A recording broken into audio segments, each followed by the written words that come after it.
Cool. We've been live for about a minute now. All right. Get right into this. My name is G. My name's Javon. And this is Console Babble. This is a show where we bring the latest news to you live.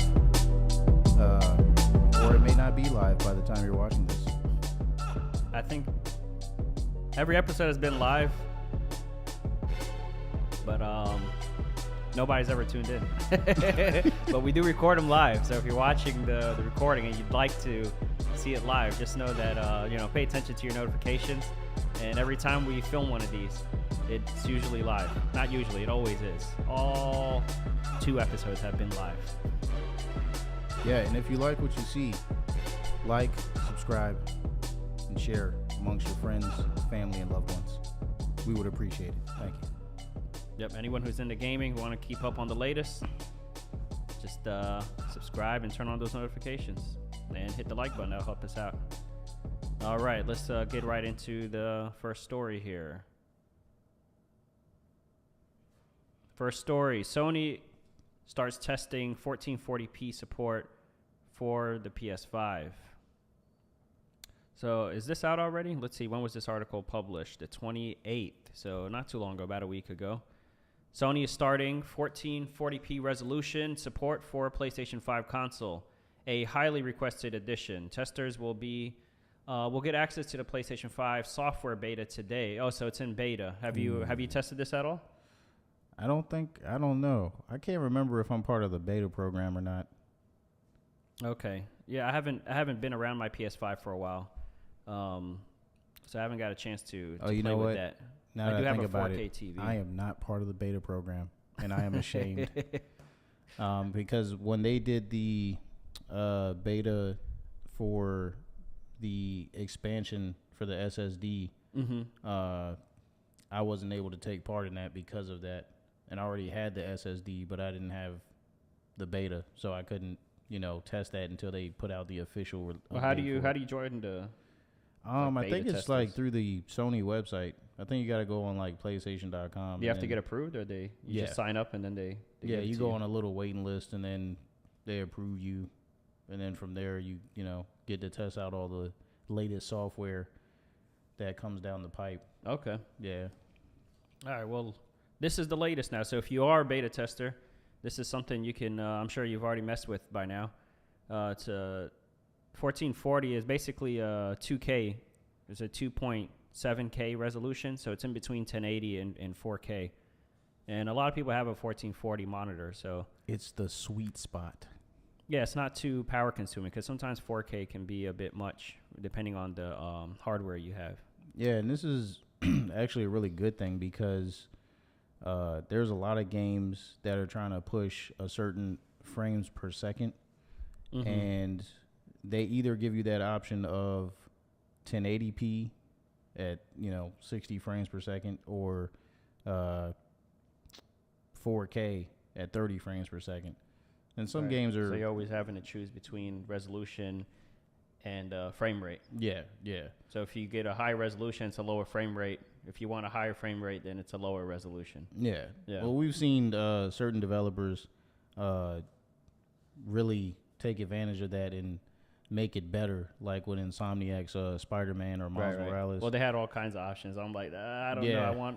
I want everything. I want 4K 60 with ray tracing. I mean, they've got it now to where you can have, the ray tracing with the 4K at like 120 frames per second. Well, they essentially have the frames like unlocked. 120? Yeah, it's crazy on like Miles Morales and Spider-Man on PS5.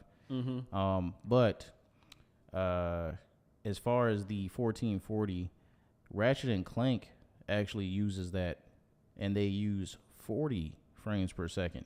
40, okay. Yeah, which is like the mid, the sweet spot. It's like the compromise between 30 and 60. So, and it plays very smooth and very well. I saw this video about different creatures, different animals It says the human eye sees at like 60 frames per second, and a dog sees a different frame rates or whatever. But anyway, the point is the human eye is 60, and so it seems like really smooth for us. Anything lower than that, we could kind of. It's juddery. Right. Yeah. It's like it's moving in slow motion. Or it's cinematic. It's funny how you don't really realize that until you play a game in 60 frames per second. And you're like, what have I been doing all this time? Yeah, when I was playing, it was The Last of Us. It was 30 frames per second. But when the remaster came out for the PS4, it was in 60 frames per second. Even though online, I think, was 60. Yeah. And, yeah, it was a huge difference. I was playing much better. And I was like, oh, man. The response time is better. Yeah. The animations are more smooth. It just feels like a better game all around when it's 60 frames per second as opposed to the 30 frames. Yeah, and it's one of those things where you don't know the difference until you've experienced it. Yeah. It's not one of those things that you're asking for, but once you get it, you can't go back. Yeah. Well, we got way off topic. So 1440p support for PS5. This is going to be a good thing. It'll give developers more of a broad option of display options as far as gameplay wise. So you won't have, for some people that don't really have like a 4K TV. I don't know if they really sell 1440p TVs. I know they have monitors that are 1440p. So for those monitor players, this will be a great benefit for them, especially if the developer supports it. Yeah, so you got that to look forward to. Let's see if they have a release date here. The latest software update includes game lists, which are designed to make it easier to organize your games. Okay, it's talking about some other features. Folders, social features, including a request option to ask a friend to start sharing their screen. That was already on the PS4. They're just now adding this to PS5? Yeah, well, you know how they always start with the console. They talk about these features that are going to be on the system, but a lot of the stuff is not really there right off the jump. So they'll start adding features later on and making the software more robust and more user-friendly. Okay. I mean, but what I'm saying is that feature was already on the PS4. As far as the folders? No, you're talking about the request game sharing. For your friend to share. Yeah. Easily compare different 3D audio and regular stereo before choosing your preferred setting. Okay. Well, there's a few things coming to this next update. I think the biggest thing, of course, is the 1440. So you guys look out for that. It doesn't mention a release date of when it comes out of beta, but I assume the next software update. Sony is testing the new PS5 software and beta testers today. It would likely roll out to all in the coming months. Okay, coming months. It doesn't have a date. I would assume it would be within like 90 days. Yeah. It seemed like that's how long it took from the SSD beta to go to like a full update to where you were able to finally, anybody that wasn't a beta tester was finally able to use the expandable memory storage. Okay, that's good. So you have some experience with how long it takes from the beta far as the to timeline. The official release. Yeah. And you said it's about, 3 months? Yeah, about 3 months. Okay. Yeah, that should be long enough to work out the bugs. So this was published in July. So August, September. By October at the latest, we should have this, hopefully. Next story. What happens to a child's brain when playing video games? So we got another study here. So we'll just hit the main points. I read this entire article. It's a good read. This is actually from moms.com, not a gaming website. Hey, but we cover everything gaming related. If they talk about gaming, we're going to find you. We going to find you. This, let's see, point 1, brain releases dopamine. So I'm sure we knew that already. Video games are played. The brain translates what is being seen on the screen as something happening in real time. Real life. Yeah, it doesn't know the difference. Video games can increase brain IQ. It can increase IQ. I don't know why I added the word brain in there. While it may mean spending more time in front of the screen, kids who play video games consistently may increase their IQ, something that may benefit kids over time when it comes to academics and their understanding of concepts. Memory increases when playing video games. Hey, I can test it. I can testify to this. What, to having a high IQ? It is true. I mean, I graduated with a 3.8 GPA. Video games did that for me. They did that. I learned how to read from video games. You mentioned that in the last one. I did. And I'm elaborate. keep on Go ahead, mentioning it. elaborate that. So, back when, in our day, when video games there was no voice actors. Okay, I know we're old. Whatever. No, Nintendo still does that today. That's true. So they get an idea of what it was like. That's Nintendo true. does it by choice, but back then it was Especially more of like with, a lack of technology. With Pokemon, because Pokemon still doesn't have voice. Well, no, that's not true. They do have voice actors in some of their Legend games of Zelda. That's like a really big game. Yeah. It came out very recently, and there's still very minimal voice acting. I was gonna say Breath of the Wild has it now. Yeah, but still, most of the time, it's a lot of reading. Still, just Link doesn't talk. So how did you learn how to read via video games? Man, A Link to the Past. Oh, that's It was a Zelda game on the Super NES or Super Nintendo. And that whole game, I was so captivated by the game that I felt like I wanted to know what was going on with the story. I didn't want to just, run through the world map and poof, poof, and smack everybody and, get my hearts or whatever. So I really would I would ask Mom for help for certain words. And, okay. Of course, I was going to school at the time, so you were learning how to read in school. Mm-hmm. But while then you went and practiced it. Yeah, while other kids were reading books, I was reading the text on the game. Mm-hmm. So that's probably way more reading hours. Yeah, because you actually spent time on the game. If they were reading, it was like an assignment, so they would read it and then put it away and be done with it.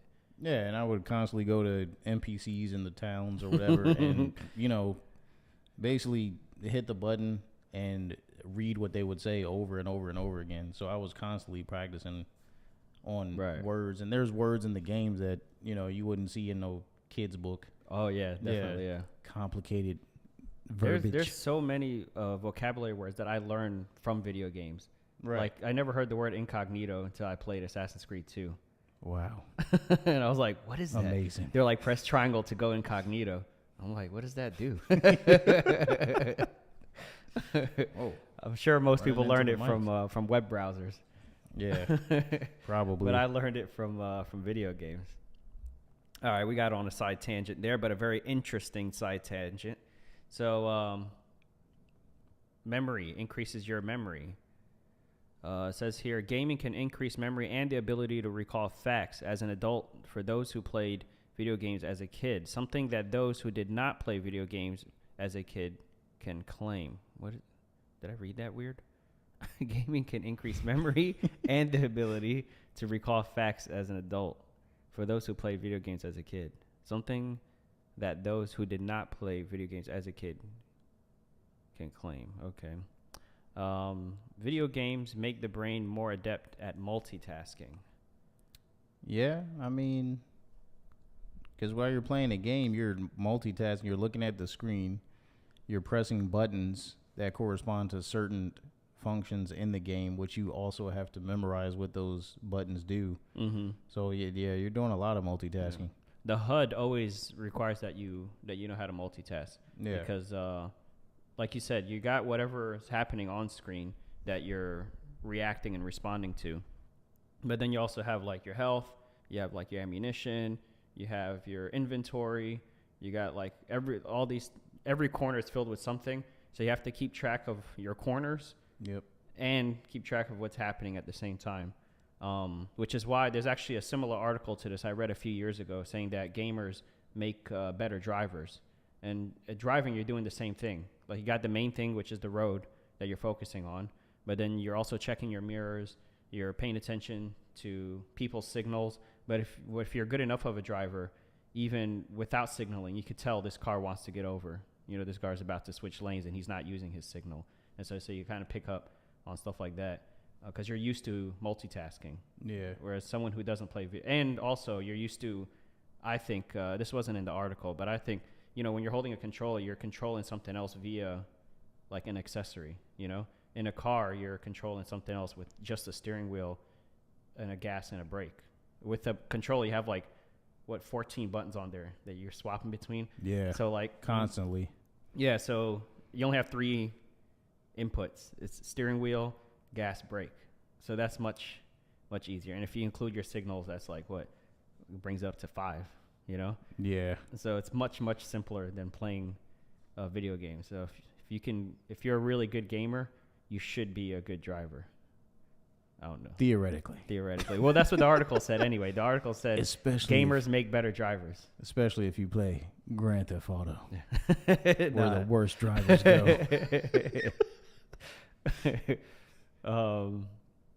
This is interesting also.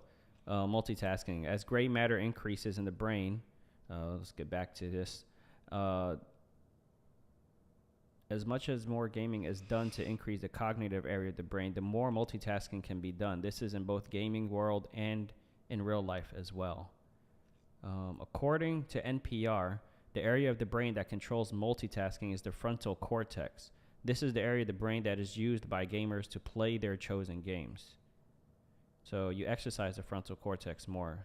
As a result, the frontal cortex becomes stronger. It becomes the area where multitasking occurs for those who play, something that is in contrast to those who do not game, according to the publication. This is because non-gamers use what does this say here? Parietal cortex of their brains, an area where it takes longer to process information. That must have been the part I was just using. making multitasking possible, but slower in action than those who play video games. Brain activity increases in some regions while decreasing in others. Playing video games has been proven to increase brain activity in some regions of the brain, but when this happens, other areas of the brain have decreased in activity, something that may cause problems if left unregulated. There's something that really stood out to me the first time I read this. Prefrontal portions of the brain.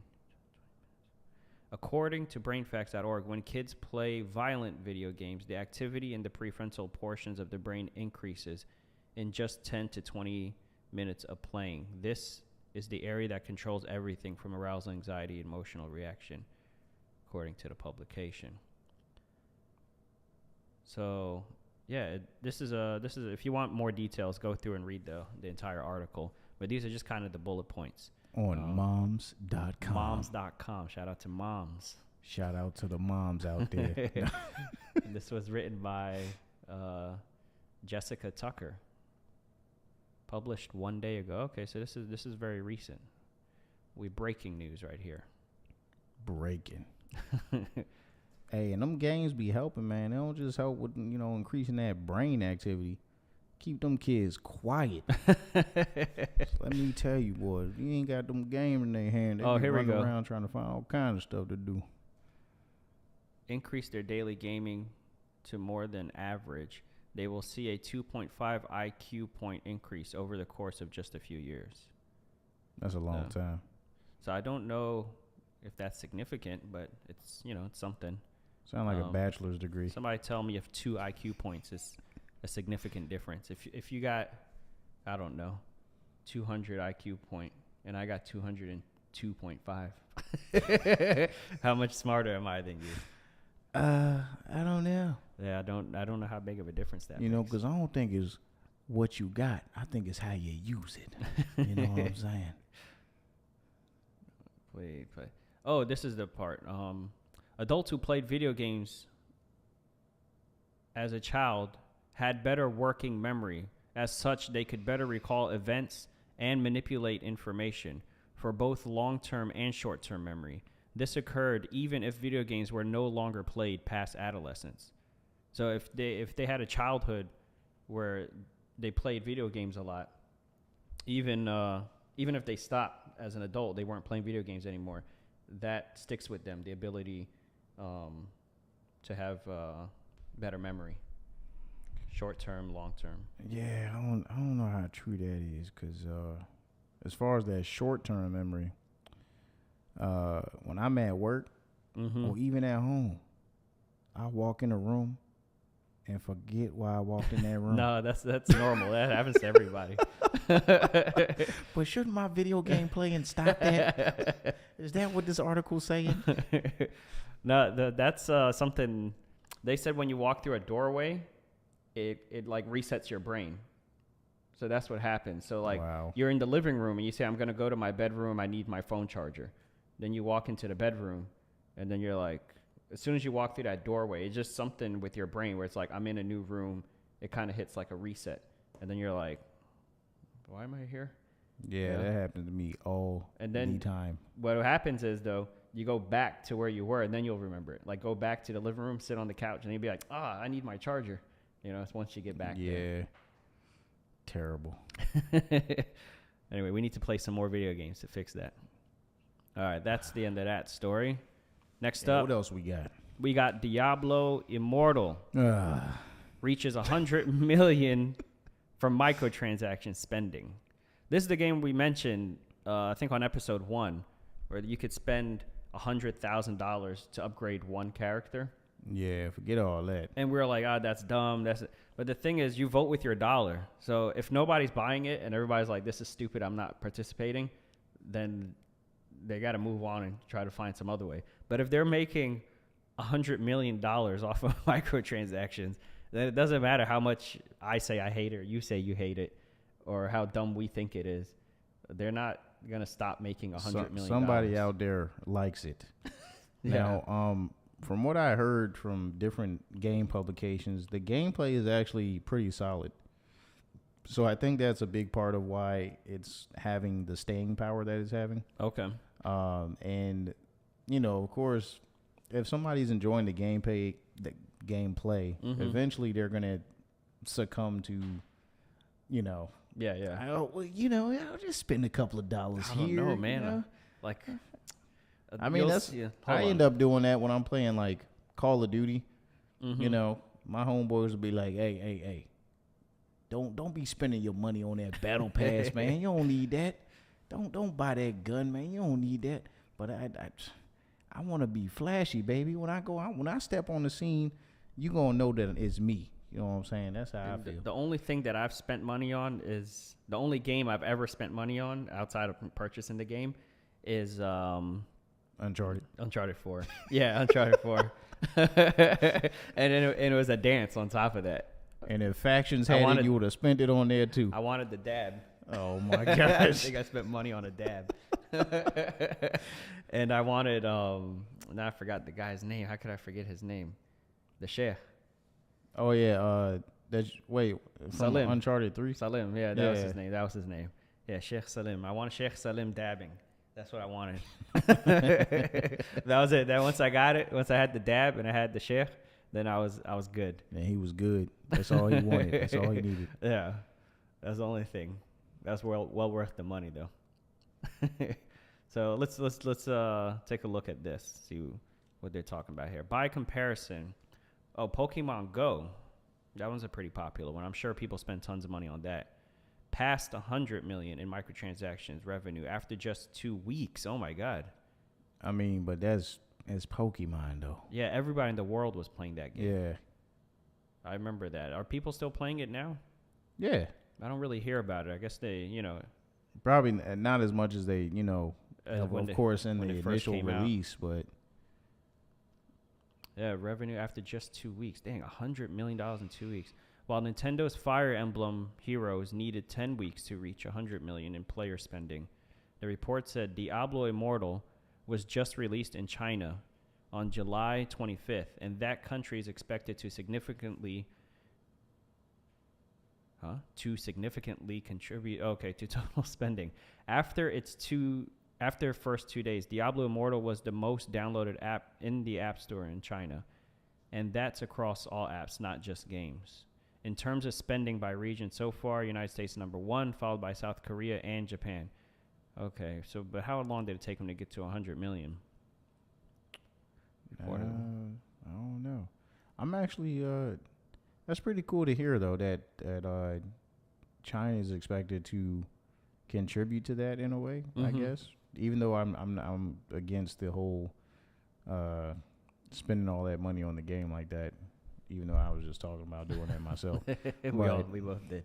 I think it's cool that it just hearing about different regions, contributing to gaming in some way, even if it's like not America, like where we're currently based. I mean, China is always a big market, like with the movie. There's a lot of people there. Yeah. I mean, but they have a lot of censorship too. So there are certain games that China won't allow over there that we would allow in America. So yeah, it's like that with the movies. Like there's only, I think there's a quota for how many movies are allowed per year, and then there's certain things you have to do to qualify to be a movie in China. But if you're in China, like that's probably billions of more dollars that you make if you hadn't been there. Yeah. All right. Well, that's Diablo. $100 million in spending. Here's a guy who contributed a significant amount to that. Spent $100,000 and then lost access to player versus player mode. Nah. We were talking about spending $100,000, and I thought it was like a hypothetical thing. Like you could spend up to, no, this guy actually spent $100,000. He was like, you can? And he went and did it. He couldn't wait. Of course. So it says the term whale is used for like what is it called? Cryptocurrency. If you own like a majority of crypto, they call you a whale. So I'm not sure why they're using that term here, other than the fact that he spent a lot of money. But it says Diablo Immortal whale spends $100,000 and then loses access to PvP. Diablo Immortal whale JT. This looks like his username. JT Sal Business claims to have lost access to Battlegrounds and Right of Exile player versus player games after spending $100,000 on Blizzard's RPG. Here, there's an update here. Blizzard has responded to PC games with regards to the story, explaining, we've heard feedback that some Diablo Immortal players are unable to find matches in Battleground PvP, or it might take a long time. We're looking into these reports and expect to roll out changes to the matchmaking system this week. The original story follows below. I mean, if you're spending, like, I know stuff happens, like games get glitchy sometimes. What was that one game we were playing that was super glitchy? H1Z1. Yeah. It was like a fun game, but we would always get separated in the lobby, pleasure. Something like that. But once you spend like $100 million, like I want to get in touch with the CEO. Like I want to have his personal phone number. You know what I mean? I spend $100,000 on a video game. Like me and all the programmers better be buddies. I should call them. I should have like a line straight to them and say, "Hey, look, I can't get into a game." You know, not an article comes out and they respond to the article and have direct line to them. It's just different once you spend that much money. It's different. Yeah. I couldn't imagine spending that much on a game though. Just, I think it says in here. I guess if you got it, Yeah, it says he's a YouTuber and Diablo Immortal streamer. Says that they spent between 48 to 72 hours in total waiting to be put into a queue. So they've been for 3 days just waiting. Nah. It ain't worth that much. They're they're YouTubers though, so that kind of makes a little more sense. Like an individual spending $100,000, I could see him doing it for the stream or for his video, whatever he's doing. To spend like $100,000, because no person's gonna do that, but they'll probably watch a video to see someone else do it. Yeah, see their pain and their struggle. Yeah, we love pain. So that makes a little bit more sense to me that a YouTuber would do it, because YouTubers do a lot of things for content. So then it's more of like a business move than just one guy spending money stupidly. Yeah. Well, anyway. Shout out to you, Jay, whatever your name is. Jay Tis All Business. Jay Tis All Business. Is there any other Oh, way to say it? JT is all business. JT is all business. Yeah, J Tissa la business. You obviously are all business, spending $100,000 on a game. On one game. Well, good luck to you. Get some counseling, bro. Hope you get back in there. I hope you're able to find a match. All right, next story. Sony says it's ramping up PS5 production for the holiday. So, oh boy, I got a PS5. Of course, I got one. You got a PS5, but we know it's extremely difficult. When I went to go get one, I actually waited a year because I'm like, I don't want to deal with the nonsense of the rush and everything. So I was like, I'm gonna wait a year. Once all the hype dies down, then I'll just walk into a store and buy one. And that wasn't the case. A year later, I'm like, this is ridiculous. I still can't walk into any store. So I ended up just looking up like how to buy one. It's a long process. You got to like follow all these guys on Twitter, like watching live streams that send out an alert whenever inventory is available, and they're keeping track of like every website. I had to create accounts with like Target, Best Buy, like every possible retailer. I had an account and my credit card already set up. So if they release, I could just go hit checkout right away, and it's already in my cart. Anyway, it's a long process, you know.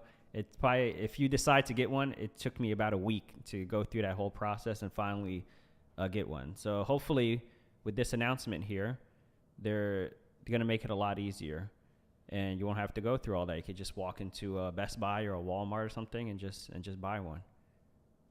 What do you have anything to say about that, your buying experience? Yeah, I mean, mine was different. So I tried to get one through GameStop. That didn't work out.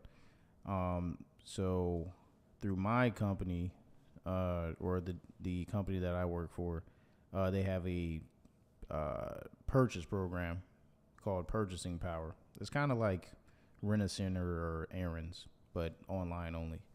Okay. And basically, they had sent me an email letting me know that they were going to be stocking PS5s, which I already knew that they would be doing that. They've been stocking other consoles over the years, like the PlayStation 4 and Nintendo and Xbox and all that.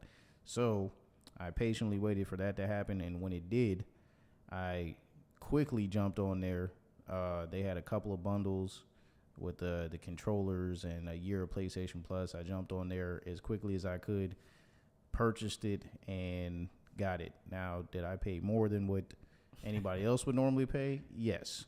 I think I spent about I want to say like $900 maybe, which back then was a little crazy.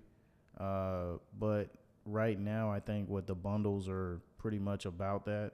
Through some certain retail establishments, you're paying like $800 for a PS5 bundle. So I don't really regret the purchase. I accomplished what I set out to do, which was get my PS5, and it's paid off and it's mine, and yay.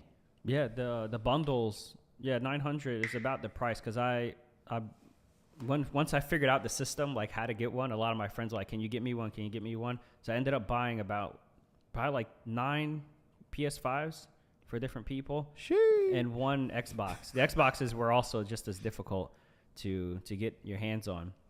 But yeah, the bundles, I got one from Sam's Club for somebody, and that was about an $800 bundle. So yeah, that $900 is not bad. The problem is the scalpers were also selling it for like $800 to $900 or way more than that at some points. But there was no bundle. You were just getting the PS5. Yeah, so they was slapping people. 15. I seen some 1,500, 16. Yeah, ridiculous. Man. But here's your update now. I'm sure you guys are well aware. I'm sure plenty of you guys watching this don't have a PS5. I see it in the comments all the time. Every time a new trailer for a game comes out, they're like, this game looks amazing. Still don't have a PS5. You know? Or they're like showing some new accessory or something like that. They're like, oh, this looks amazing, but I don't even have the PS5 yet.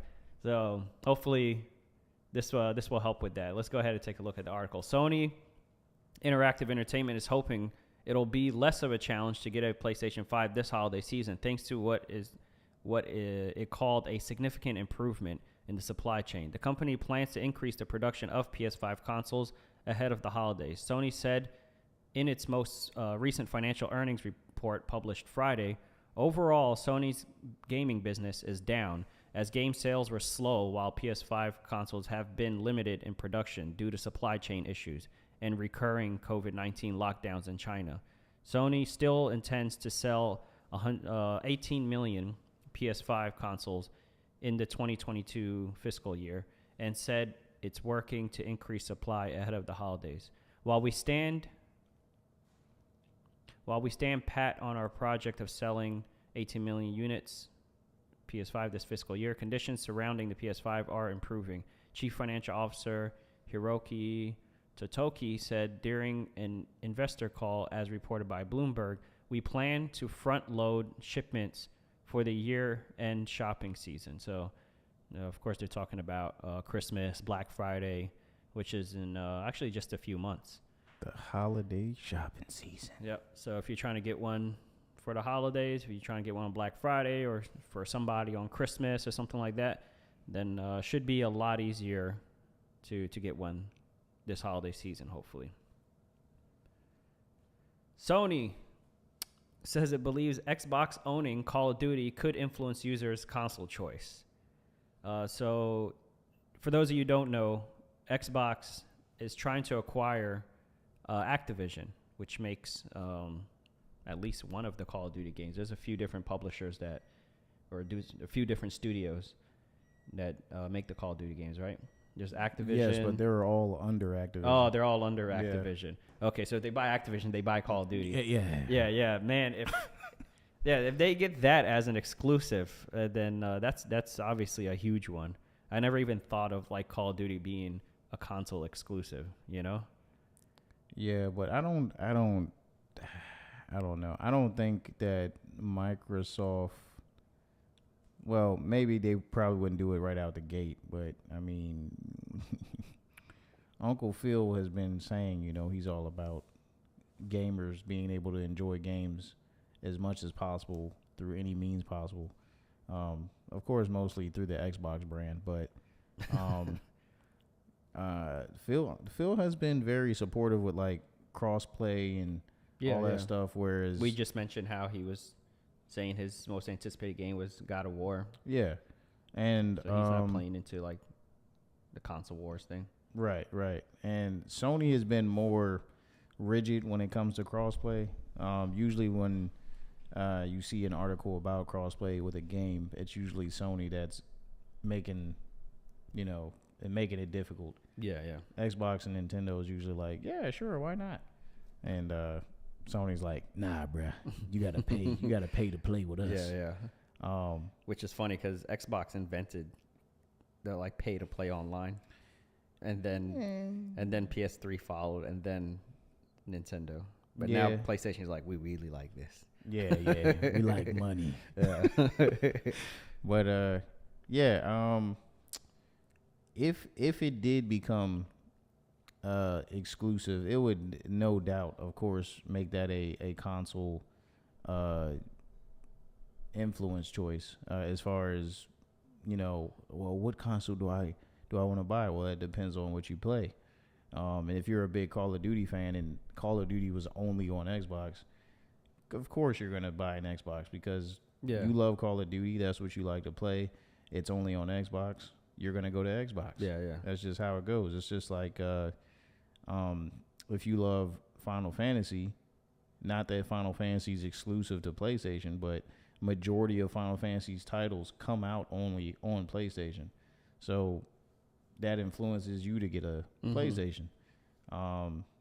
Yeah, they got it. I know they're probably in a tough situation right now because they got to do something.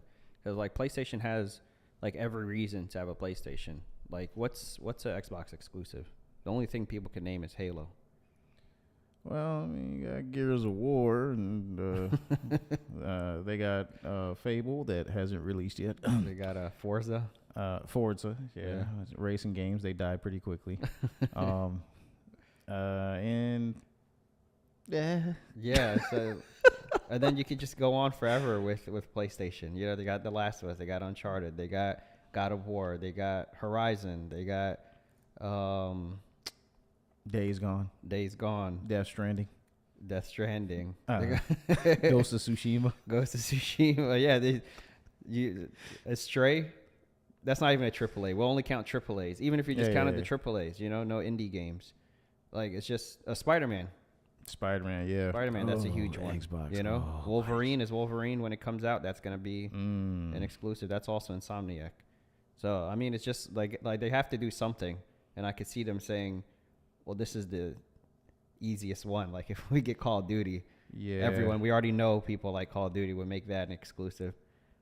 I don't know if that's their intention. I don't know if they want to make it an exclusive or if they just want to own Activision. Yeah, only time will tell. If the deal actually goes through 100% and they do get Activision as their one of their developers under their umbrella, under the Microsoft umbrella, then I still don't see them making it exclusive, at least in the beginning.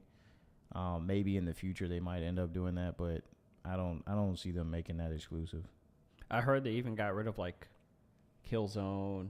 Remember there was some other PlayStation exclusive in like the PS3 era? Yeah. What was it? Killzone? There was another one. Well, Killzone was also on the PS4. Yeah, when it released. And then that was the last one that came out. I just started playing that. Oh, really? The PlayStation Premium, because that's one of the titles that's on there that you can play. I think it's Killzone Shadowfall. I think I'm like near the end of that too. I need to finish it, but yeah. So Killzone was on the PS4 as well. Okay, so but there was another console exclusive that was kind of like a first-person shooter. Killzone and something else. I forgot. Anyway, they said they got rid of them because they were just like... Resistance. Maybe it was Resistance. Yeah. But they were like, nothing competes with Call of Duty. They're just a juggernaut, so we're just going to, get rid of these titles. I think the only thing that comes close to competing with Call of Duty is Battlefield. There's always like the Battlefield versus Call of Duty. I mean, but... Yeah. We all know. Not recently, but... Poor 2042. But yeah, they've even gotten rid of some of their exclusives for a third-party game, Yeah. So that shows like how much Sony, believes Call of Duty, how much influence they believe Call of Duty has. Call of Duty is so popular that it influences users' choice of console, and its community of loyal users is entrenched enough that even if a competitor had the budget to develop a similar product, it would not be able to rival it. This is from Sony.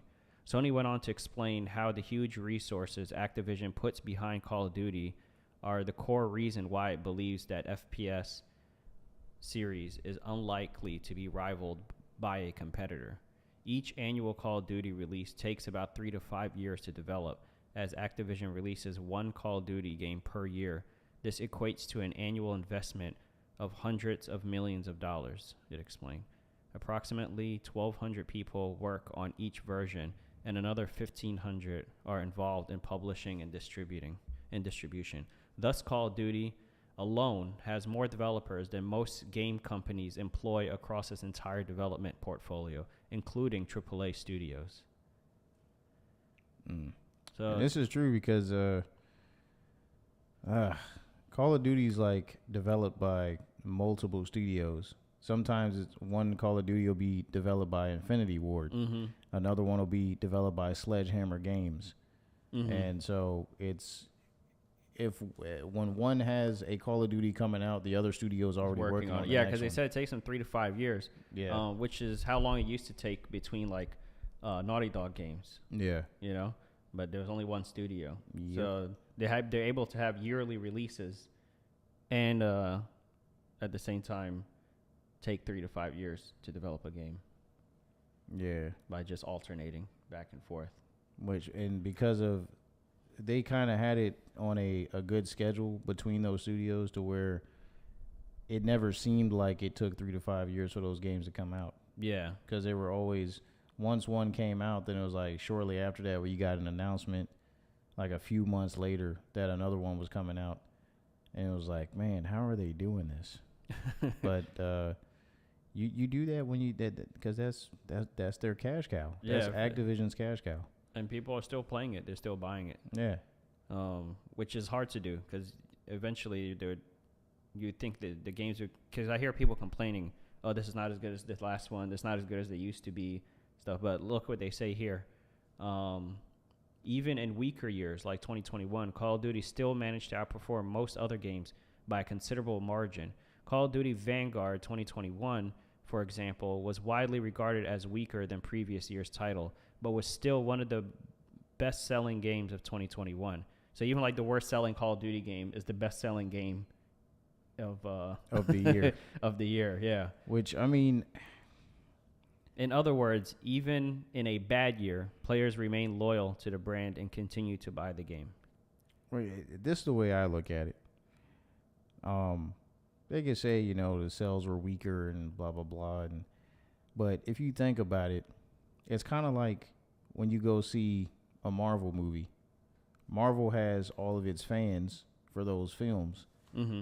We don't know if that movie's going to be good or not, but we know that Marvel's behind it, so we go see it anyway. Yeah. Because we're excited about something new in the MCU. Right. So we go see the movie, and it could be trash, but we already paid for the ticket. Right. So those ticket sales are, you know, high.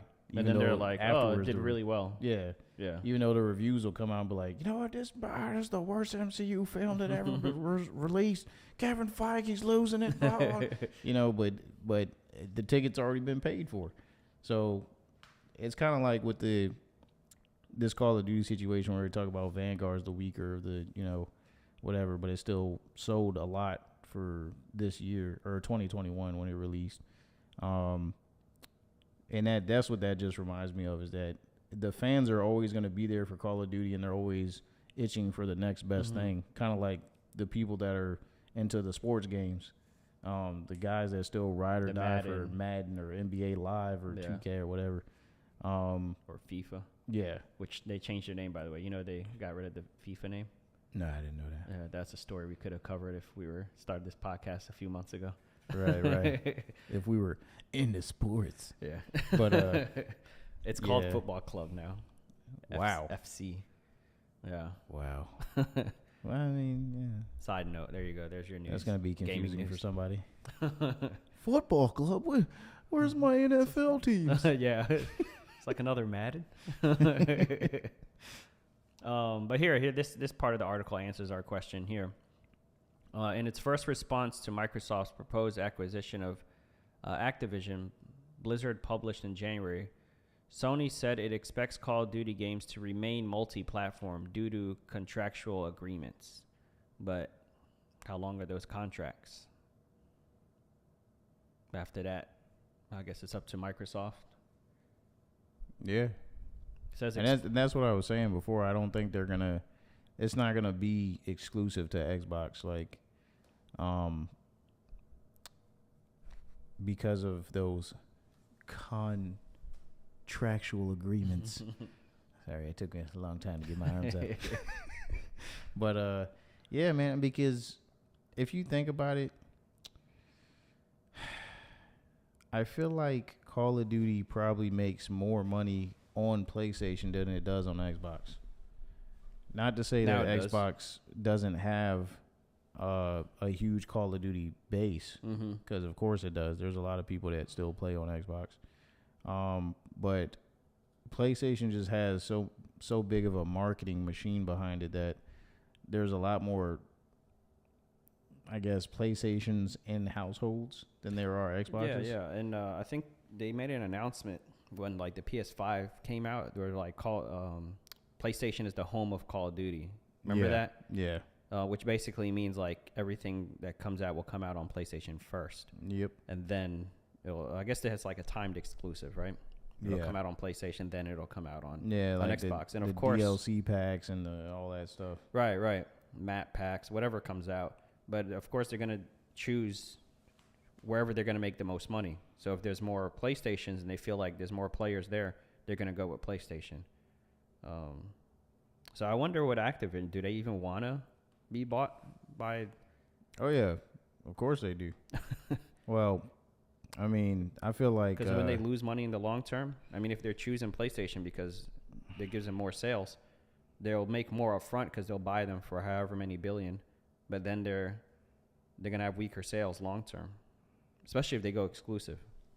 yeah, exclusivity would definitely, I feel like, would kill it. But it would also help Microsoft sell more Xboxes if it was.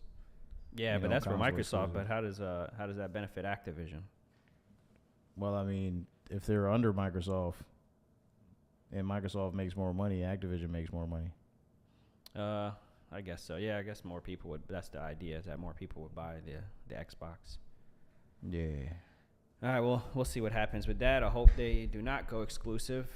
Kind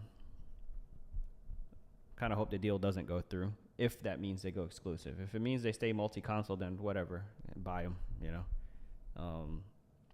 This whole thing is a hearing anyway. That's how we're hearing about it. The Brazilian government, I guess they have a law against monopolies as well. So, and that's why Sony's making a case. So, if they make a good case, then hopefully it doesn't get bought by Microsoft. But staying on topic of Call of Duty, the Warzone fans signing a petition to bring back Verdansk. Do you know how it's pronounced? Verdansk. I don't know. Something like that. Yeah, I like this map. I like the map on Black Ops 4, which was like their first battle royale. Yeah. And I really like this map as well. And then I was excited about a new map coming out when they said there was some kind of update and there's going to be a new map. And then I got on and played it, but it just all looked the same. It was like all jungle area, you know? Yeah. So it's hard to tell like one area from the next. I really like this map, so I see why they're signing it. It says fans have launched a petition to bring back, let's zoom in here, Verdansk map into Call of Duty Warzone, courtesy of a story from Metro. At the time of writing, the petition has amassed more than 14,500 signatures, and the number continues to steadily climb as the story is written. You can see the petition for yourself here. Let's see. I want to sign this petition. All right, while that's loading, let's continue the story. As we head towards the back half of the year, the first year anniversary, Caldera's arrival into so this map has been out for a year, and it's clear that not all players were open-minded to the changes. However, outlined in the petition, fans are not asking the studio to destroy Caldera, and instead asking the studio to provide alternatives. Give us back Verdansk and modern weapons. That's another thing. You got these old weapons now, which I'm not into. Like, I think World War II era, like, rifles and... Yeah, so I don't really basically care they for were that. trying to, I guess, migrate Vanguard's Guns. like theme into Warzone. Mm-hmm. Because it seems like that's what they were doing with the other releases. When like another Call of Duty would come out, it would influence what was going on in Warzone, as far as like the weapons that were being used or the type of map Right. that they had on there. Like Cold War. Yeah. Well, hopefully the Modern Warfare 2 is coming out. So then we'll get Modern Warfare weapons, right? Yeah, I And then mean, maybe or if that'll not, solve like that they problem. say in the article, many of us are considering quitting and waiting for Modern Warfare 2 to be released in 2022. We don't want that, the statement reads. In conclusion, they ask for that excitement back. We want that old thing back. But we don't have it with Caldera. We want Verdansk. Let's see. Did this The thing... people have spoken. It's still loading, the petition. Okay. Listen to our wishes and do not force us to play a different game we do not enjoy. Yeah. This is what you just read. Yeah, okay. I just read that in my Yes. very eloquent reading. So here we go. Historically speaking, petitions such as these fail to make much of an impact with game developers, including a petition from fans urging Sony to uncancel plans for Days Gone 2. At the time of writing the petition has amassed 174,000, so significantly more than this, signatures. However, there are no plans for a sequel to Days Gone, which suggests that developers more often than not will simply ignore the petitions. Yeah, I don't care about that. Yeah. Like, yeah, whatever. It's not making me any money. I don't care about They the got a petition. petition and a protest to release a Lupe Fiasco album, though. Hey, Remember that's that? different, though. What's going on with this thing? How come it's not open? Because whatever record labels can't do, the hackers can. Shout out to Lupe. Well, I guess that's that. I would leave a link to the petition so you could sign it, but link doesn't seem to be working. All right, we'll try that. I'll leave a link anyway. If it works, it works. The link will be down below in the description box. The description. All right, our next story, Stadia. I don't know if you guys heard about Stadia shutting down, but we got good news. It is not. I don't know if that's good news. Did you try Stadia? I did not, but I saw how much of a Were- dumpster fire it was. Were you interested in it when they announced it? I was. It grabbed my attention because it was something new. Yeah. But now it's basically Xbox. Yeah, but Game I'm Pass. so glad I didn't jump on that bandwagon. I would have been so mad. I created an account and I downloaded the app on my phone, but then they wouldn't let me have like a native app on my iPhone. I had to like play it through a web browser. Well, you know what the crazy thing is that certain games that were on contract with Google, as far as like releasing their games exclusive on Stadia, those contracts have been running out, and apparently they're starting to release those exclusive games to where they can now release as indie titles or whatever on main consoles like the PlayStation or Xbox or Nintendo. So some of those Stadia games are starting to trickle out to the main consoles and not be locked to Stadia because Stadia wasn't really doing much with them. Yeah, they were trying to create their own game studio and everything. I guess Yeah. they realized it's a little bit harder. But Google's famous for that. They constantly start projects and then abandon them. Like Google was supposed to have their own. They were the first ones to have 1 gigabit speeds, like internet service. They're supposed to come out with what was it called? Like Google Fi? Google Fi? No, I think that's their phone that's service. that's the phone thing. Yeah. I think it's just called Google Fiber or something like that. No, I don't know. But now Verizon's got it, AT&T's got it. Now if they come out, there's no reason to have Google, But Yeah. back then, it was a good idea, and then they just didn't follow through. Anyway, Google always has great ideas that they rarely ever follow through on. But Stadia, they said, is not shutting down. So this is their announcement here. Stadia is not shutting down. Rest assured, we're always working on bringing more great games to the platform and Stadia Pro. Let us know if you have other questions. Okay, so they're just confirming that they're sticking around. They probably heard the rumors going around as well. Yeah, that they were shutting down. I got a question. Or they are Why? shutting down. Why Why are are you continuing? Just give it up already. Maybe they are shutting down, but people are like, oh well, if they're shutting down, they just quit. Like, why invest more time and money into something that's not going to be around? So they probably are not shutting down for however many more months. So they just like keep spending money until we do shut down. Yeah. That could be it. Anyway, we'll just take their word for it. They're going to be around for the foreseeable future. Tomb Raider. We haven't had a Tomb Raider game in a while, but they say they're working on one here. It says the next Tomb Raider could have Lara Croft leading a team of Tomb Raiders. What do you think about that? Could feature an experienced Lara Croft leading a team of Tomb Raiders. I mean, that's cool, I guess. Whatever. Yeah. I only care about Lara herself. Yeah. I don't really care about a team of Tomb Raiders.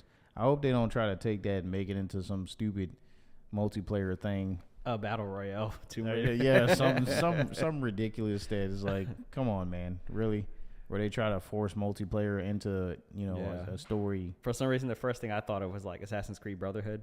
Yeah. Where you're like, and then like 10 Tomb Raiders come jumping in. and they quickly vanish as fast as they appeared. I mean, I am interested in seeing what that translates to or what they mean by that as news develops on whatever this new Tomb Raider game is going to be.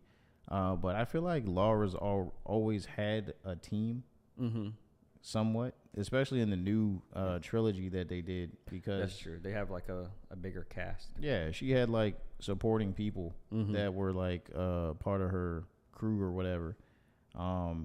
So I'm wondering if they're saying like, as far as her leading a team of Tomb Raiders, like it's gonna be people that are like AI controlled helpers. I imagine it's gonna be something like Uncharted, where you have Nathan Drake, but then Sully's with him, and then sometimes Chloe's with him, and Elena. Yeah, that's what I mean. Like AI, like a cast of characters. Yeah, like buddies that come along with you and help you solve certain puzzles. Yeah, and stuff like that. Then that I wouldn't mind that, but yeah, that's fine. I don't know, as long as it's not like some wonky multiplayer thing that they try. Right. Or if it was a co-op, that would be cool. Yeah, if they could write a good story and it doesn't feel like tacked on, and they can make a co-op mode out of it. That's what I'm scared of. I'm that scared it feels of tacked on. That you have to play multiplayer in order to enjoy it. Oh yeah. I mean, when I think of Tomb Raider, I think of PlayStation 1. That's always like, that's my original experience with the game and the character. And that was like a very solo game. Like, she was by herself. She rarely interacted with other characters. It was always like other animals whenever you interacted with something. There was like a bear, there's an alligator, a T-Rex, whatever. And then tigers and stuff. Whenever you did see another human, it's like, oh, look, another person, you know. It was very rare that you saw like another human in the game, you know. It was like very I feel like that's part of the experience. It's like she's in these caves, she's alone, she has to survive on her own, you know.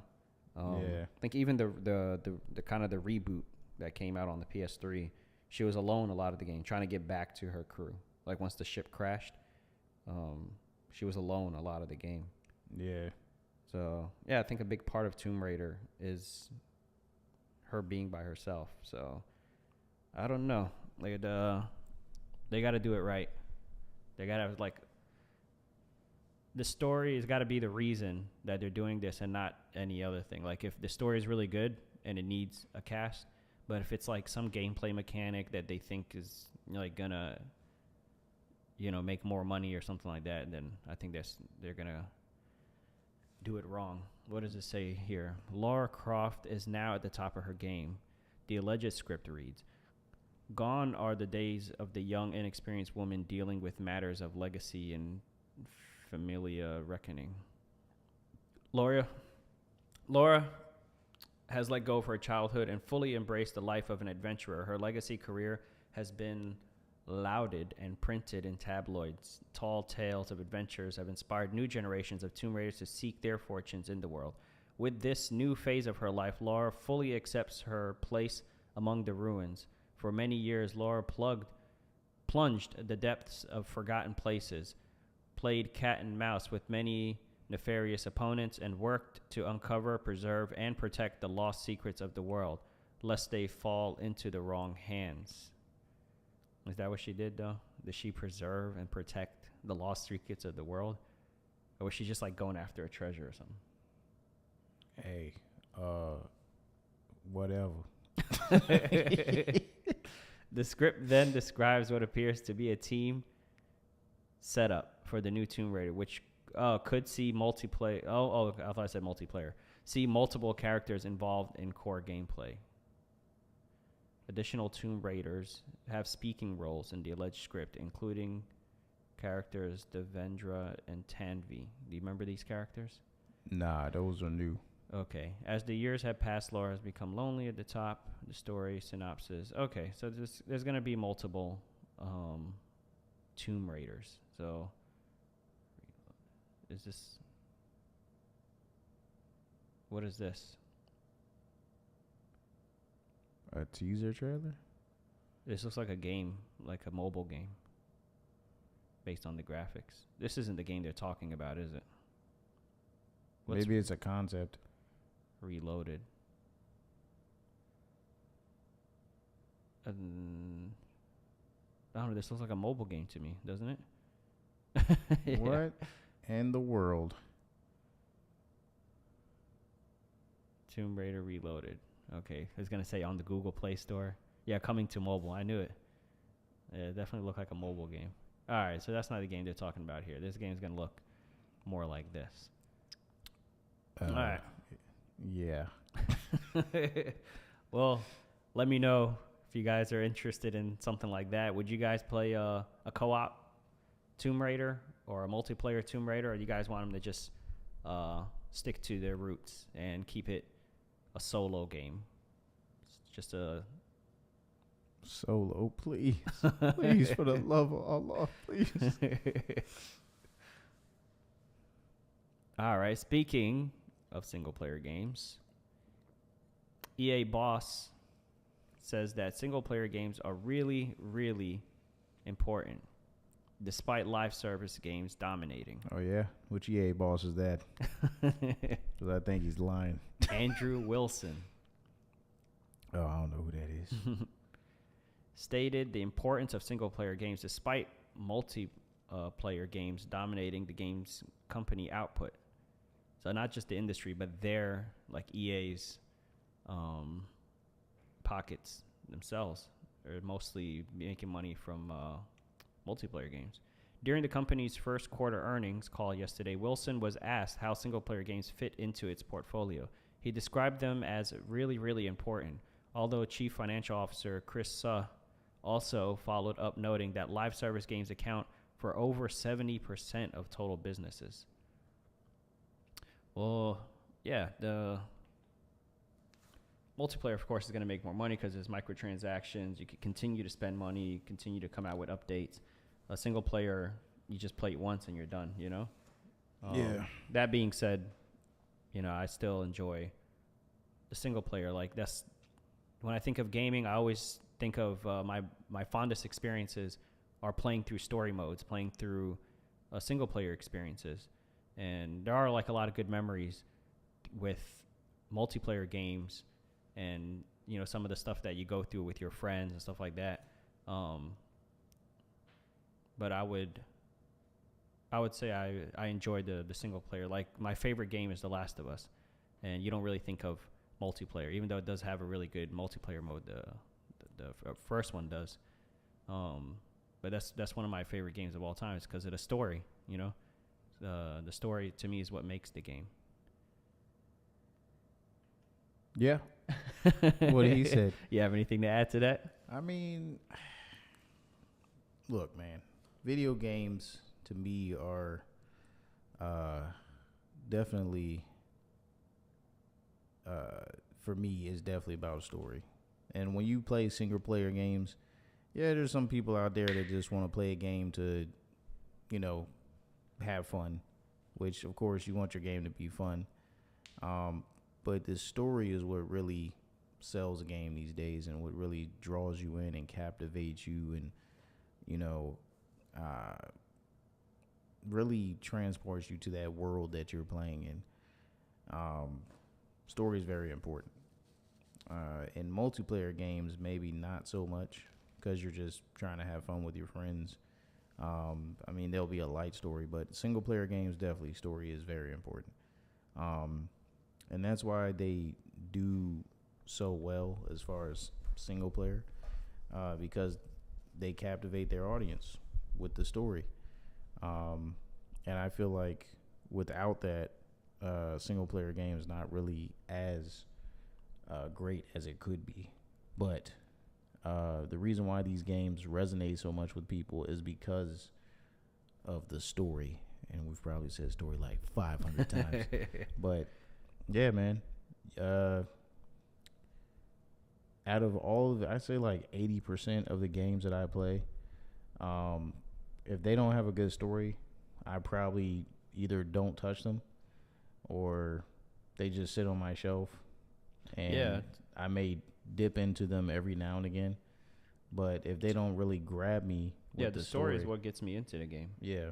Like, and to me, the story is kind of like practice. like I could play versus the NPCs, which is much easier. And then once I get a grasp on the controls and stuff, then I could get online and start competing with people, you know.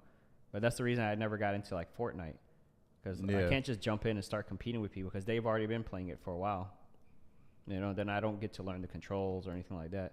Yeah. So, and I like playing things that actually give me memorable experiences. I mean, not to say that you don't have memorable experiences in multiplayer games with your friends, but nothing is really going to ever impact me like the first time I saw Sephiroth in Final Fantasy VII, or the first time I played Halo and realized what the rings were and met Master Chief, or, you know, playing Uncharted for the first time and meeting Nathan Drake and Sully and, you know, all of them, the people surrounding him in his game, and just all the different characters and adventures that you go on. They're all memorable experiences, and they're what keep us gaming. Yeah. And like I mentioned before with Assassin's Creed, what made me stop playing it was the story. Like I was really captivated by the story of Ezio and Desmond, and I was like really invested. Then and when the Templars, the Templar, versus the Assassins, like I was completely, and I was reading outside media, like when comic books would come out, or they had like a movie, like a short movie that came out.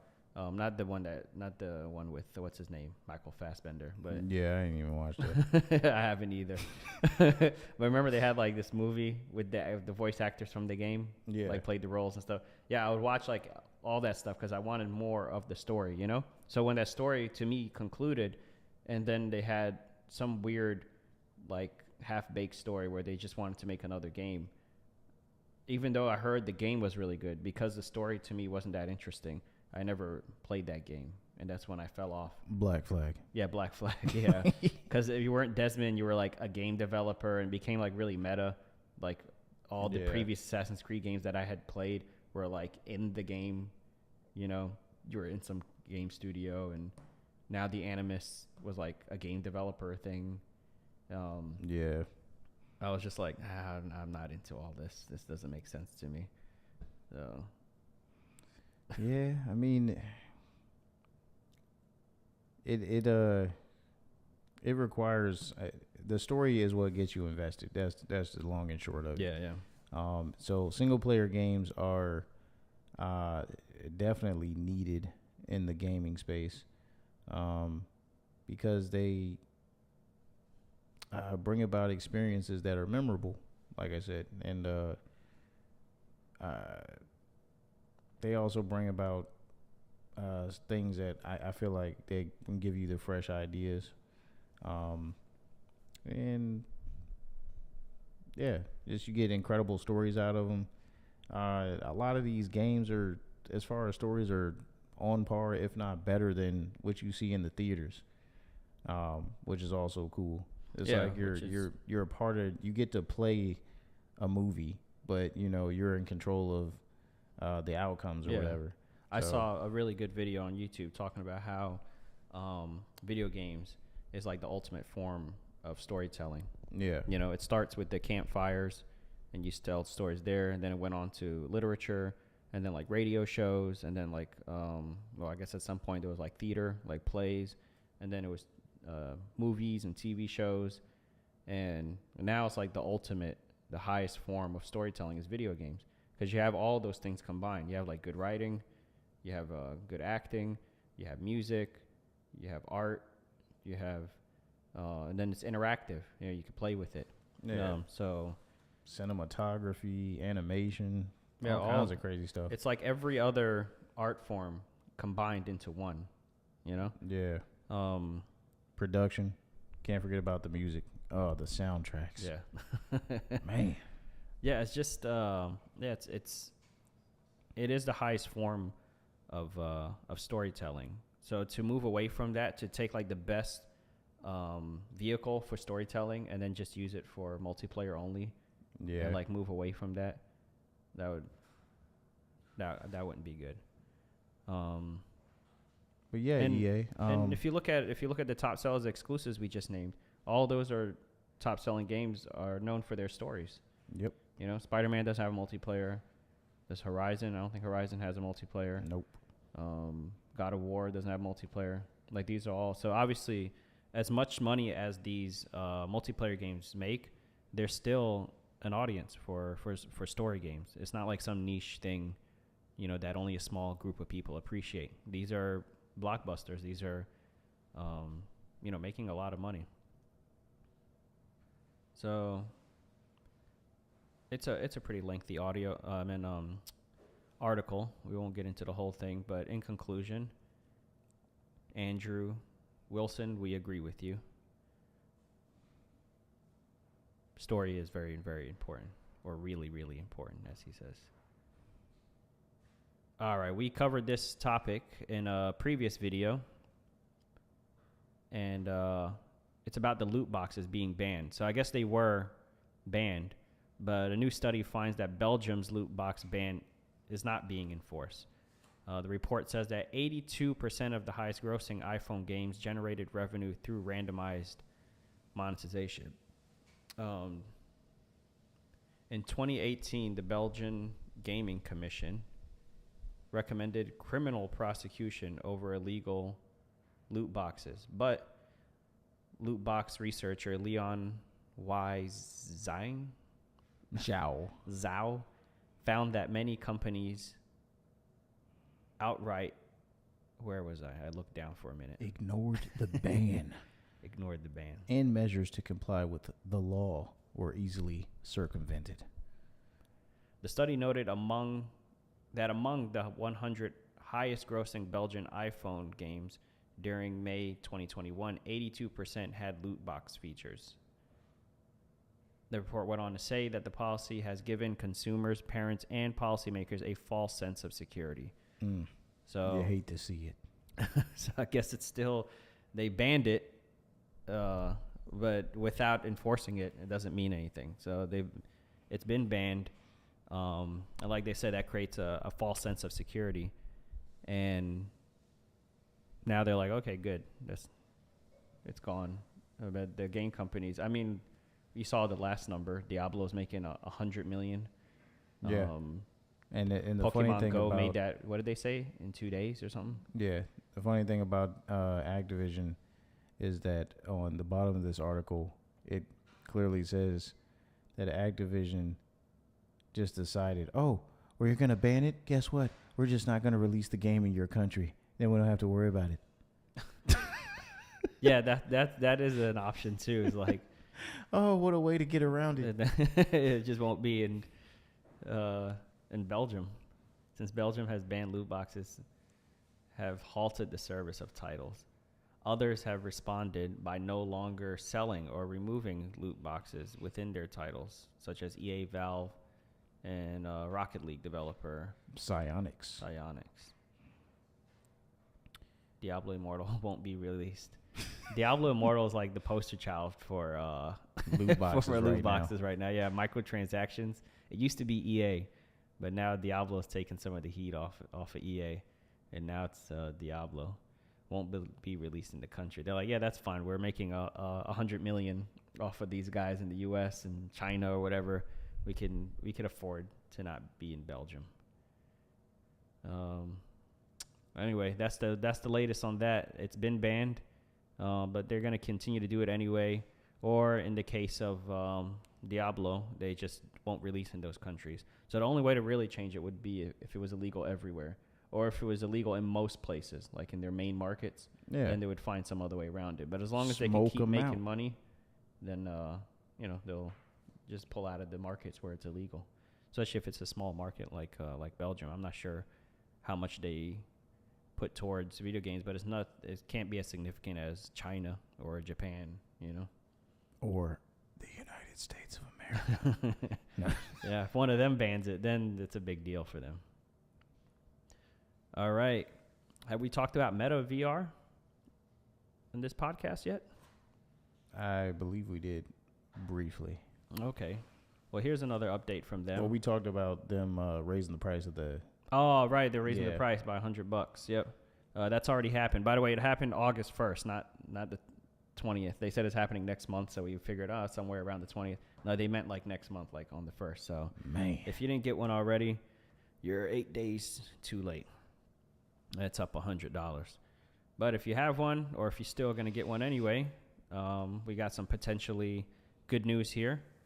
They want more developers to use the hand tracking. So they have a hand tracking feature, which I've only used in one game, which was the Plank experience. Almost every other game uses the controller.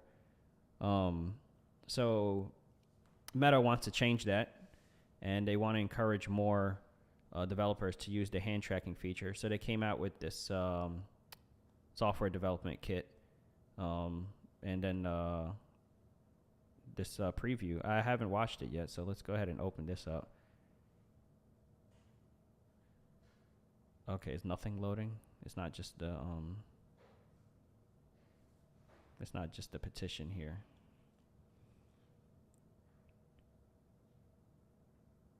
What is going on? Okay, just play it here then.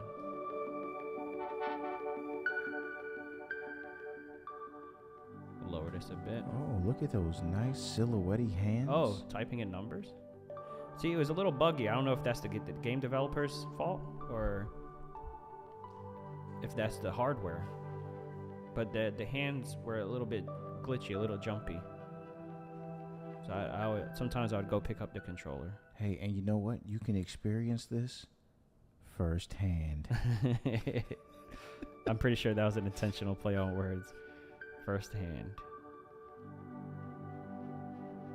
I mean, that's pretty accurate if you're able to type digits like that.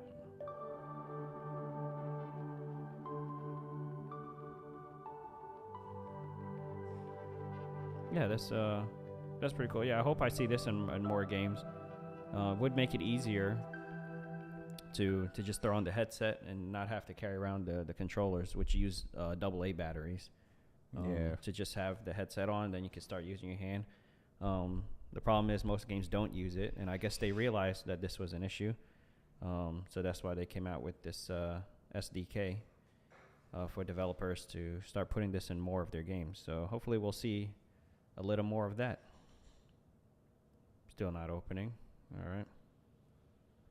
The Last of Us. We got some more The Last of Us news. This time it's about the TV show.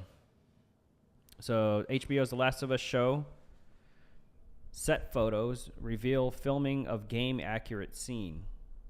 So they've revealed some photos from the set. What would you say this is? Isn't this? I would say this is the last scene. I would say the closing scene of the it's game. in a grassy field. I have no idea. I think this is the part where they're headed back to Jackson, and then she says, "Promise me everything you said about the Fireflies is true." And then he says, "I swear." And then she goes, "Okay." That looks like it looks like you could be right about that. I could see that. Here's the tweet that shows the side by side of the video game. Oh, of course, it's not opening links for whatever reason. So, okay, we'll just have to zoom in on here. So, what do you think about this? Wearing the same clothes. Yeah, I think that's pretty cool that they got the same kind of outfits going on. I mean, I don't know why he ain't got the full beard though. Dang, man, could have that little beard paint or something. But I can't be picky. It looks like it's gonna be good though. I'm not gonna judge too much on the characters. I'm just gonna see how the show turns out. Yeah, that's I'm what excited for it. I go back and forth. Sometimes I'm excited. Sometimes I'm just like interested. But it's this actress right here. Like she doesn't look 14. In the game, he was like, "What are you, like 12?" And she was like, "I'm 14." So she's supposed to be 14, but she looks younger than that. She looks like she's like 30. She doesn't look 14 or 12, or like she could be mistaken for 12. I don't think she looks like she could be mistaken for 12. I mean, I don't know. I guess we'll just have to see. Yeah, she better like play the part so well that I forget she doesn't look like a kid at all. As the images show, fully embodied their roles. Joel and Ellie, the game accurate costumes. I mean, it's good that they're getting the costumes right. They're getting the locations right. I'm not sure what Neil Druckmann was thinking with the casting. Even Joel, Joel's all right. I'm not too excited about Joel. I feel like they could have gotten someone who looked more like him. Yeah, but he looks more like him than she looks like her. Pedro Pascal is a good actor. Don't get me wrong. But yeah, I do agree with the whole look of it. But I don't know. It's never gonna be exactly the same from either the TV series or film being translated from video games. So it's kind of like in the video game part of things, we have to kind of accept that the TV translation or the movie translation to screen is not going to be 100% accurate because the director has their own kind of vision. Mm-hmm. Even though Neil Druckmann's involved, right? They're still going to kind of differentiate it from the original source, which is the game, to translate it well for audiences that are consuming it through television or film. So I try not to pick too hard on it until I see it in motion and see, how the whole scenes are playing out and what the direction is of the show. And once I get a good look at that, then I make my assessment. Yeah. So have you been following the development of the show, or are you kind of just waiting for it to come out? I mean, I've just been seeing probably what everybody else has been seeing on Twitter as far as like the little set photos, behind the scenes things that they've been posting here or there. But I feel like we'll get a better understanding of how the tone of the show will be when we get the first trailer for it. Right. Yeah. Yeah. Until then, because there's like color correction, there's all kinds of stuff that'll change the tone. Yeah. Of the show that it's not coming through on these photos. Yeah, because we already know that they finished shooting the show. Yeah. So it's only a matter of time before their backpacks are accurate. Yeah. Like the costumes and everything looks good, and the set photos look good. Like everything except for, and when I say the casting isn't good, I don't mean like their acting ability. I don't know these two. I'm sure they'll do great. You mean just the likeness. Right. That's all I'm complaining about. Anyway, like you said, we'll see when it comes out. It's hard to judge now. Hopefully the show will be so good that I'll get over the fact that they don't look like them. I heard there was some really good casting that people didn't like. Like, for example, Ben Affleck as Batman. Nobody was happy about that until Ben Affleck was Batman. Then they're like, oh, this is a really good Batman. Bad flick. Yeah. And apparently I was too young because I wasn't following rumors and leaks and stuff at that time. But apparently people were really upset about Heath Ledger being cast as the Joker. And then he played one of the best Jokers ever. Yeah, I remember that. Do you remember when it was announced that he was cast? Were you following stuff like that? Yeah, it was a weird casting choice, but then he just blew everybody's mind. Yeah. So hopefully something like that will happen. I think that's what's going to happen for me to get over the fact that she looks nothing like Ellie. All right, our last story. Logitech and Tencent are building a streaming handheld for Xbox Cloud Gaming and GeForce Now. So the device doesn't have to be super powerful because it's just cloud gaming. So as long as it has a good display, they could focus on that, a good battery, and some sort of an internet connection, right? Yeah, I mean, the hardware doesn't have to be powerful. I don't know, as far as you have a good internet connection, you can. The cloud gaming part of it, yeah, I mean, having a decent screen is nice. But the cloud gaming really depends on the internet connection. Yeah. And that's the big thing. So as long as it has like the proper antennas for Wi-Fi. Mm-hmm. Yeah, they would have to have like the best. That's where their money should go. Yeah. For the hardware, it should be first the display. Second is the battery. because if you have a really good display, it's gonna drain your battery. Yeah. And then the latest in like Wi-Fi and LTE, if it's gonna have like or 5G, if it's gonna have a mobile option, you know. So it seems like it should be pretty simple to make. You get a good Wi-Fi chip, the latest one, and you get a 5G antenna in there. Yeah. Really good screen, really big battery. If that's what they're going for, if they're going for something that is, you can take out onto the street and use like a SIM card from whatever mobile carrier, Right. then yeah, that would be cool. But even if it's just Wi-Fi only, as long as they get the connection good, of course that's also going to depend on your ISP's speed, Right. as and far where as you are relative to the router. as far as and what all plan you have. But cloud gaming to me is a little meh. Yeah, it's not. We're not there yet. I would agree. We're not. It's not to the level where you can like hop online and play, a Call of Duty or something like that. Yeah, there's still input lag, no matter, especially in games where you really need it to work. Like first person shooters, you need not to have input lag. Fighting games, you need to not have input lag. Things like that. Or I was gonna say Guitar Hero. Yeah, who plays that anymore? What is that? No, but yeah, there were certain games that, like, as far as like on Game Pass, for example, I play some of the cloud games on there, and the only ones that I seem to go back to are like platformers. Like recently I was playing Gears of War 4 on Game Pass cloud streaming, and it was just laggy as hell. And I have a really good internet connection. I was playing on, gigabit Wi-Fi speed, even though it's not really gigabit through the Wi-Fi. Yeah.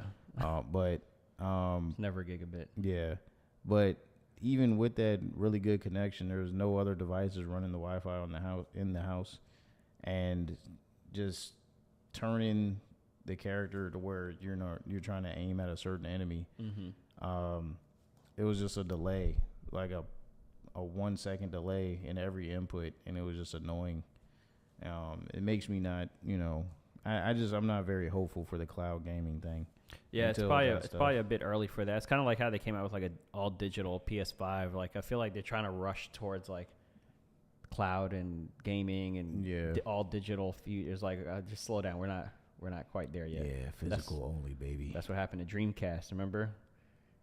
Yeah. They were like way ahead of their time, and then they went out of business for it. It's like ahead of your time could be a good thing, but it could also be. I still remember seeing Dreamcast systems on sale at Toys R Us for $50. That's how bad Dreamcast fell off. Yeah, no games. You could play online on the Dreamcast, and nobody knew what online was. Yeah. It's like until Microsoft bought all their devices and turned it into the first Xbox. Oh, is that what they were recycled? I feel like it was. I feel like they took Sega's blueprints and like made it into their own.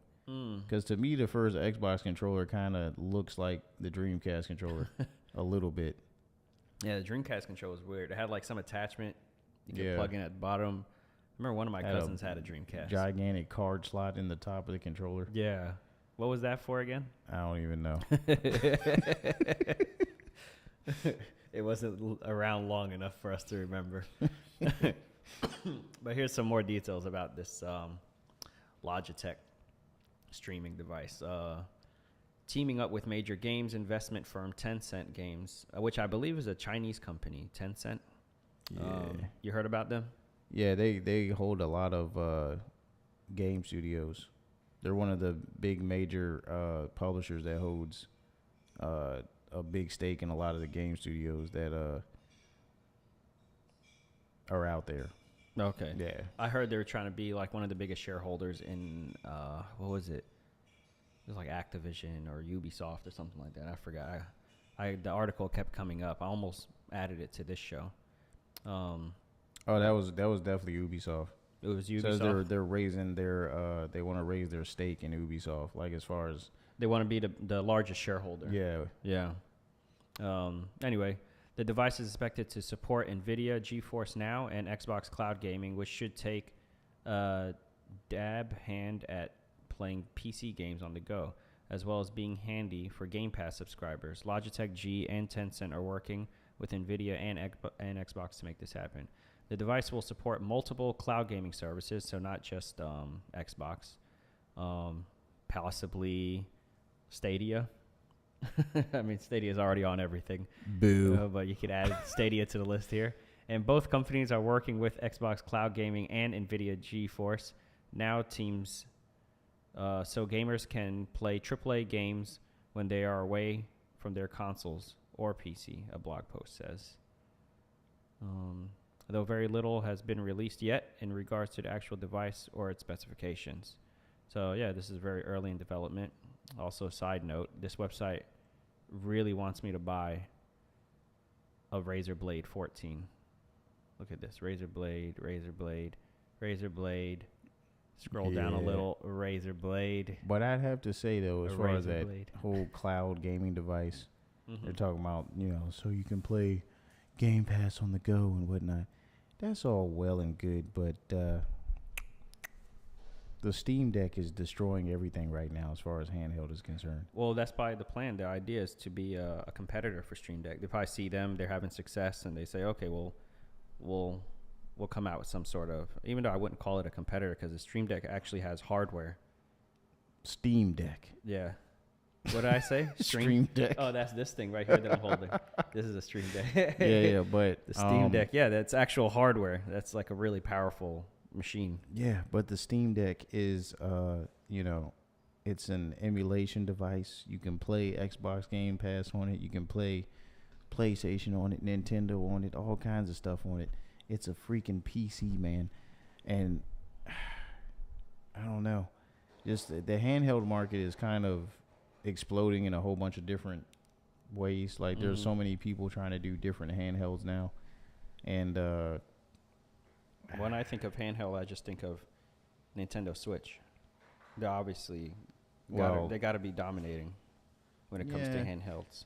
But yeah, now I mean it's like you see so many people that have Steam Decks talking about how even the Nintendo Switch now is like useless to them unless they're playing a first party exclusive. Of course, yeah.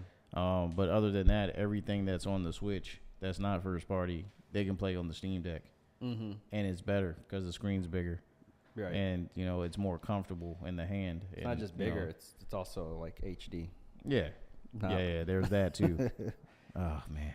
But, good luck to Logitech and Tencent, Yeah, let's see what with their little streaming handheld device, and hopefully it bears some fruit for them, and not to crap on it, because if anybody's, interested in it and you're like a Xbox Game Pass subscriber and Xbox gaming, cloud gaming is something that you partake in, this could be something for you. So, enjoy.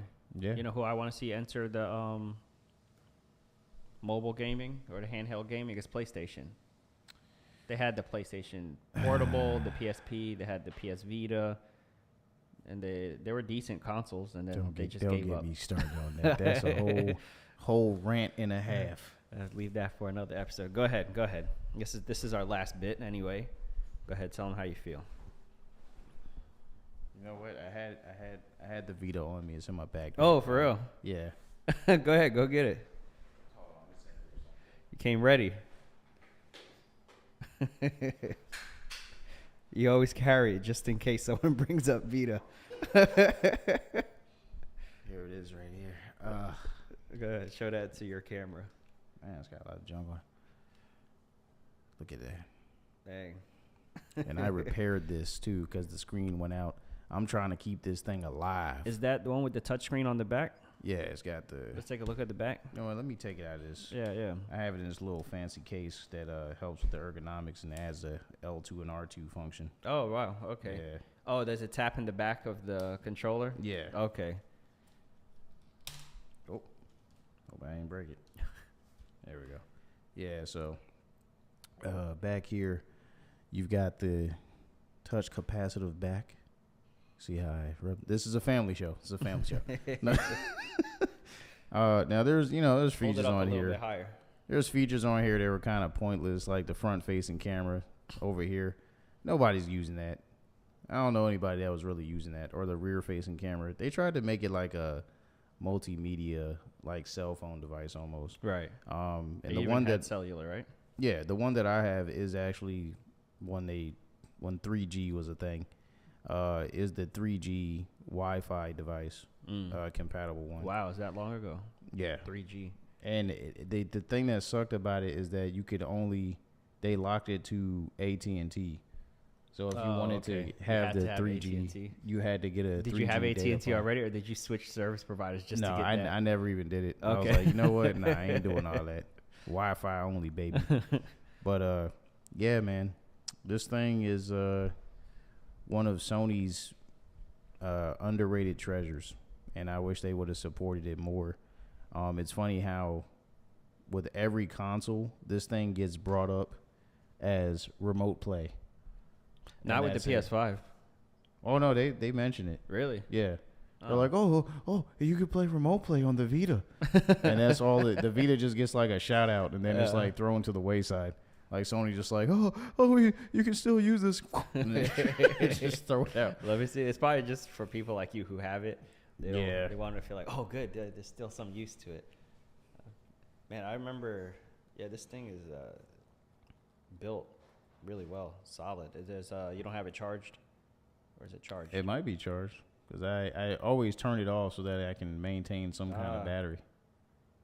Look at that. Still works. Still got the juice. And it's this is a OLED, right? Yep. Now they came out with a second gen version that they did away with the OLED screen and it went to an LCD panel. Okay. To give it better battery. But yeah, man, I love the little Vita. It's nice for playing the I always very wanted to limited play. number of I never games. had a Vita, but I always wanted to play. The Uncharted on there. Right. It was Yeah. Golden Abyss. Yeah. Yeah. So does everything still work on here? PlayStation Store. What happens if you go to The PlayStation Store actually works. You can Free still to buy play. games on there, which is surprising because they said they were gonna stop supporting it. But yeah, the store is still active on there. PS4 link. Yeah. That's Yeah, you could actually link the PS4 to it to where you could literally see the cross media bar and everything. It was basically just put the PS4's screen onto the Vita screen, and you could play the PlayStation 4 through the Vita. That's pretty cool. I didn't expect that. See, this is why you guys stay to the end. You never know when he'll whip out an Some extinct long item. lost treasure. Yeah, it really is extinct. Uh-huh. But all you Vita users out there, you know who you are. We're still alive. We're still kicking. And I'm going to keep this thing alive forever as long as I can. This is one of my most prized Sony possessions. Not to say that I only play PlayStation. Don't mind the shirt. We cover a lot of topics on here. Yeah. Anyway, that's all for this episode. That's it, man. Thank you for tuning in to Console Babble, 3rd episode. Hopefully you noticed we're getting a little better with each one. Thanks for watching, and we'll see you guys in the next one. Peace.